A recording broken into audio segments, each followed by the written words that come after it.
So this is 1862. Now we get up to 1875, and this is when the Battle of Little Bighorn takes place.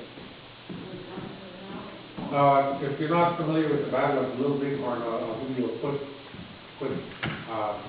General Custer was a Civil War hero, and he was a good man in that he didn't tolerate a lot of insubordination, and so he kind of ratted out some of his fellow army people. And so when the war was over, they had to downscale the army, and they made General Custer lieutenant colonel, which was in the army sense a huge demotion. So he wanted to restore some of his honor. And so when it came to fighting the Native people, he was always front and center. And so at the Battle of the Little Bighorn, the 7th Cavalry was basically wiped out. And there's a documentary that goes along with this, and I thought I had it, but I don't. And but this documentary, what it does is it tells the story that the U.S. has been telling for the past 100 years, and that the only way we won was because there was more Indians than the army had bullets. Hordes of Indians were kept coming over the hill, whooping and hollering, and they would fight, fire, and eventually they ran out of bullets. And that's how we won that battle. Well, in 1984, there was a fire that went through the Little Bighorn Valley. And you know how grass goes over top of each other over the years, it turns into a carpet. Well, that's the way this valley was up until that point where the grass fire went through. And they said it looked like a moonscape. So people were finding shell casings and bullets and fragments and belt buckles and all kinds of things. And even found the skeletal remains of still inside a boot. So they taped it off as a crime scene. I don't know if anybody ever watches CSI, the forensic investigation. Well, they taped it all off. They went over it with metal detectors, and they cataloged everything. And then they sent it to the crime lab. And a bullet, each firing pin has its own marking under a microscope, just like a fingerprint. Under a microscope, it has little guys, just like a key. So no two bullets are the same. So you track these bullets, and you can track a warrior, you can track a soldier. So there was an actual battle that took place.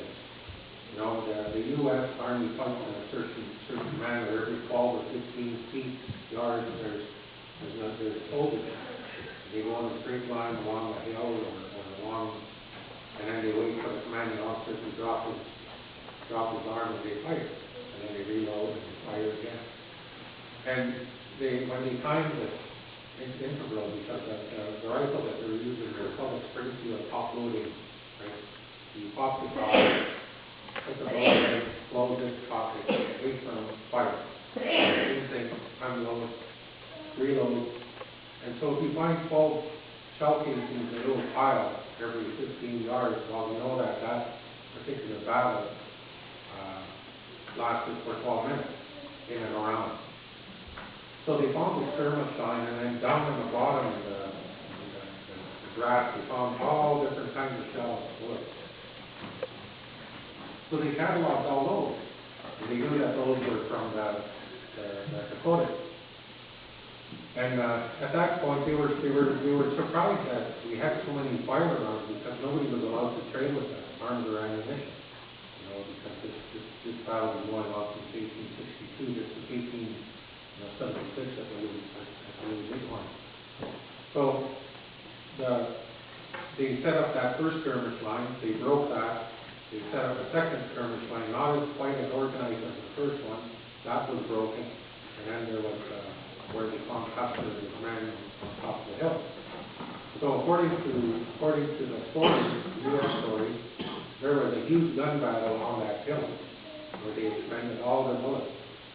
And they found a handful of shellfish out there. There was no epic battle. Instead, we found a trail of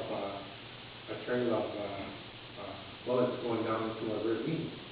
And on the top of this ravine, there was up to 8 points of shellfish and little clumps.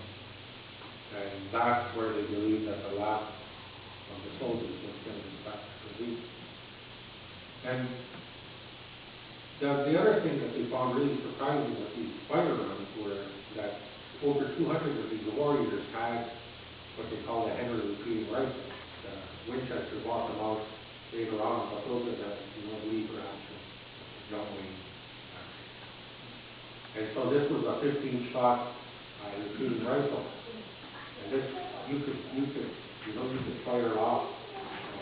You could empty that gun in a matter of seconds. So the story that was told at that time was basically a lie, but it was done to protect the legacy of Custer. Now, this is what people don't know. 8 days prior to that, there was what they call the Battle of the Roseland. Now, there were three army columns converging on the Dakotas in that Minnesota or the Montana area there. There's one coming from Fort Fetterman from the south, that's General Truck. There's one coming from Oregon, and then some of cavalry from this one. So they were all converging, and they were going to corner us and put us back in the reservation. And, they say that there's anywhere between 7,000 and 8,000 people, or warriors, that were in that valley that day. But it wasn't the warriors, it was women, children, kids, elders. And when we left the reserves at that time, the leaders could see what was happening to the people. We weren't allowed to hunt anymore. We were confined to a place. They were bringing us food. They were hand feeding us. And so our way of life was falling apart. We didn't like it, so they said voluntarily they left. So whoever left with them volunteered to go. We didn't force anybody to go. There was a lot of people that left that stayed behind. So when we were in that valley, it wasn't 7,000 warriors, there was maybe 700 warriors there. And so 8 days prior to the Little Bighorn battle, this battle took place. Now this one was with 1,000. Again, a general has 1,000 men in his command. So this happened, and this was a few miles from the Little Bighorn Valley. But this column was up to stop first. And there's I'm going to show you something else, and I'll explain it later. A little bit of significance behind it, but there's a chapter here called Death Cavalry and Earth. Now there's a Captain Anson Mills who wrote this portion of it, but at the back of the book here, there's all kinds of the soldier accounts, their reports of what happened. And so basically General Crook got his butt kicked, he turned around and he went back to Fort Fetterman. So one half of this pincher movement had run back south. And unbeknownst to the other two generals that were coming, their southern flank was now wasn't there anymore. So nobody really knows about this battle.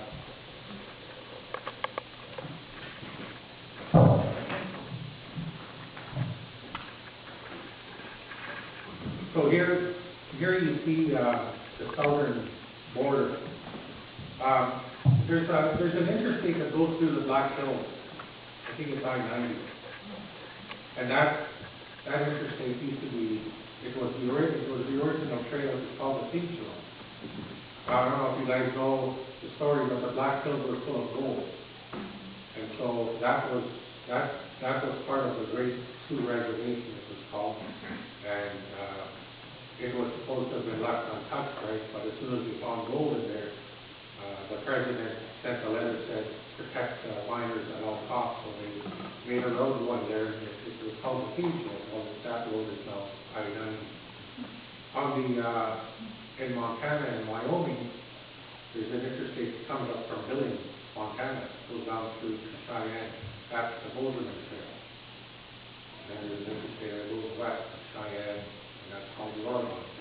All these trails that we eventually use for the road system. Well, in Canada, we have what's called the Yellowhead Highway. And it's Highway 16, and it follows this northern boundary. I'm going to show you, now again, this is from 1875. I'm going to show you a map.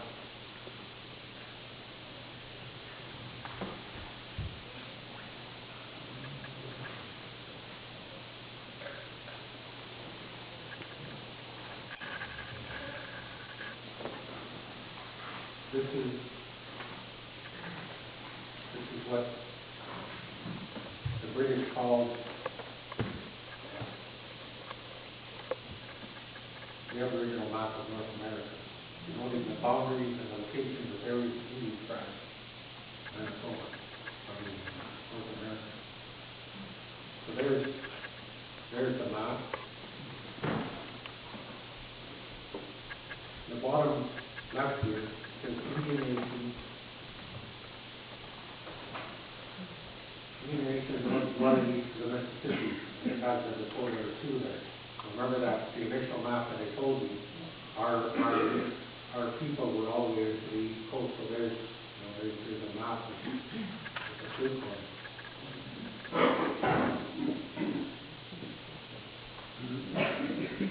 I also told you about a town in South Carolina called Santee. Well, there's the River Santee.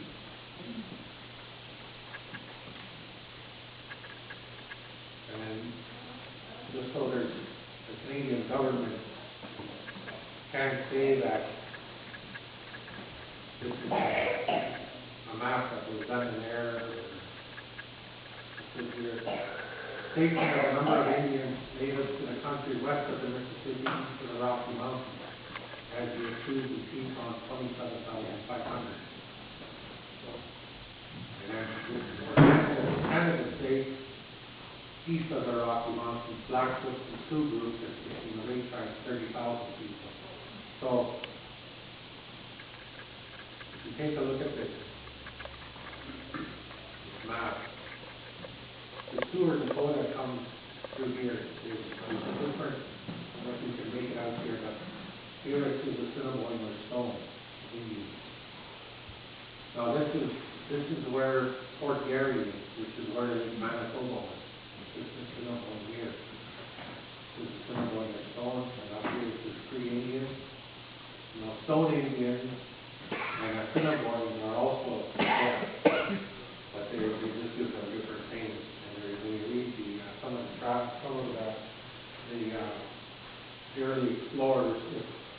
If they fired on you, they were Sioux. If they invited you in for tea, they were Assiniboine. So that's different behavior. So these Stone Indians, who are those? Well, the anthropologists would record things that they would provide a description. So because these Indians used stones in their ceremonies and their cooking and everything else like that, they were referred to as the Stone Indians, which again are the Dakotas. Now, 1,000 years from now, some calamity happens to hit, and the anthropology team comes around and they start excavating, and they find a bunch of screw guys. This one, just like screw guys are called. So that for the Canadian government to call us refugees. This map comes from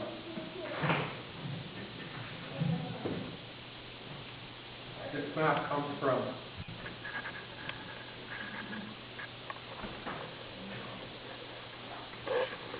hearing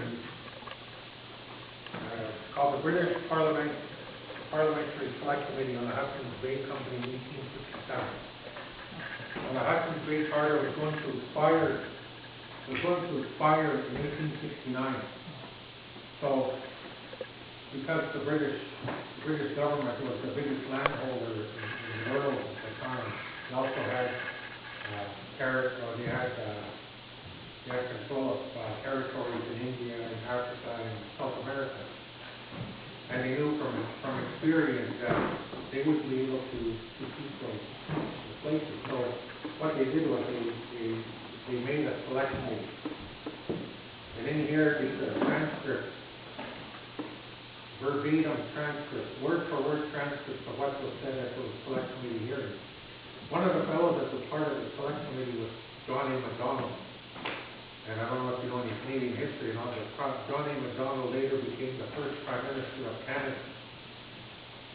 So they had access to, they were part of these hearings.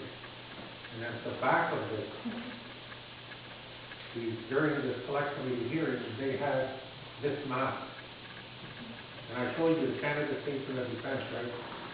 There's no prior knowledge that the Dakotas were ever residents north of the 49th, and which is where we get the term refugee from.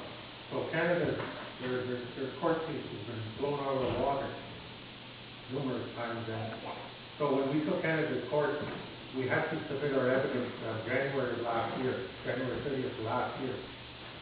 Canada will not accept our evidence. Instead, they're dragging this court process out. Because like I stated before, every 2 years we have elections in our communities, right? When new chief comes in, he doesn't like what the previous chief was doing, and he bails out. And that's what happened in one of our communities. Now we only have 2 communities left that are part of the court process.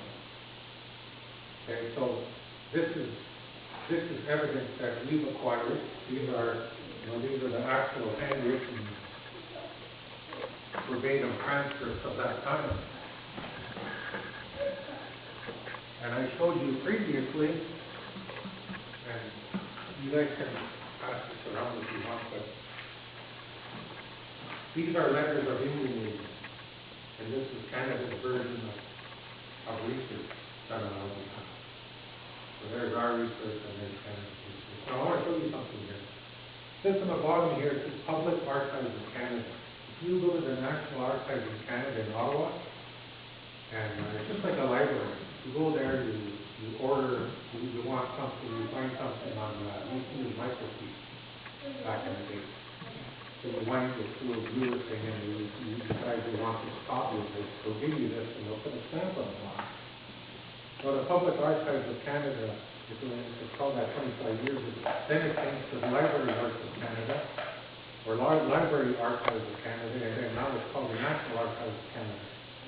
So, you remember when we got this? 2007. It's 5 years ago. These letters that are in here, it says Public Archives of Canada. Now, if you go to the National Archives and you order, it's going to say National Archives of Canada. So where did this researcher get these documents of Public Archives of Canada? Well, they were in the filing cabinet in the corner over here. All he did was he pulled out the filing cabinet, took all the documents, sent it to a printer, had it nicely bound, gave it to a law firm. Law firm said, you don't really have a case, but we'll take your case for you if you want to take Canada to court. Because we know that based on this, we're going to lose. That's why we have our kind of dealing with the government.